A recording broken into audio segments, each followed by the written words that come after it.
North Korea says it tested new missiles as it threatened strong steps against U.S.-South Korea drills. The missile launches occurred the same day the U.S. and South Korean militaries concluded their annual Freedom Shield command post exercise. Seoul, South Korea. North Korea said Friday that it had test-launched new anti-aircraft missiles, as its military threatened unspecified grave steps against the U.S. and South Korea over their joint military drills that it views as an invasion rehearsal. The official Korean Central News Agency said that leader Kim Jong-un oversaw the tests Thursday and called the missiles involved another major defense weapons system for North Korea. The missile launches, North Korea's sixth weapons testing activity this year, occurred on the same day that the U.S. and South Korean militaries concluded their annual Freedom Shield command post exercise.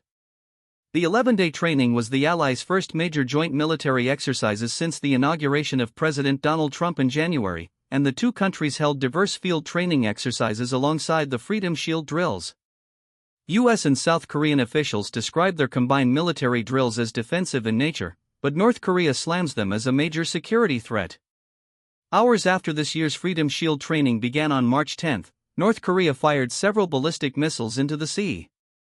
On Friday, the North Korean Defense Ministry alleged that the recent U.S.-South Korean drills involved simulations to destroy underground tunnels in the north to remove its nuclear weapons.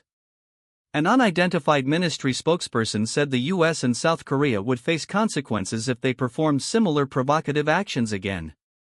The accumulated reckless military moves of the U.S. and the ROK, seized with the daydream that they can jeopardize the sovereignty and security of a nuclear weapon state, can undoubtedly bring the gravest consequences they do not want, the spokesperson said in a statement carried in KCNA. ROK is the Republic of Korea, South Korea's official name. North Korea often churns out warlike rhetoric and threats of attacks when the U.S. and South Korea militaries conduct big drills. South Korea's Unification Ministry warned North Korea on Friday not to use its defensive drills with the U.S. as a pretext to launch provocations.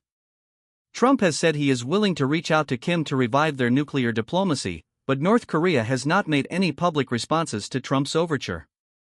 Many experts say Kim, now preoccupied with his support of Russia's war efforts against Ukraine through the supply of troops and conventional weapons, is not likely to embrace Trump's outreach anytime soon, but could seriously consider it when the war ends.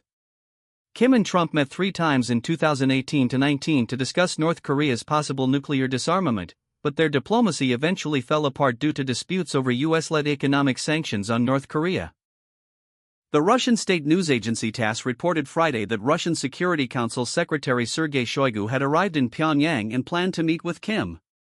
It gave no further details. In 2023, when Shoigu, then a defense minister, traveled to North Korea, Kim gave him a personal tour of a North Korean arms exhibition in what outside critics likened to a sales pitch. In September 2024, Shoigu, then with the new Security Council post, went to North Korea again for a meeting with Kim, and the two discussed expanding cooperation, according to North Korea's state media.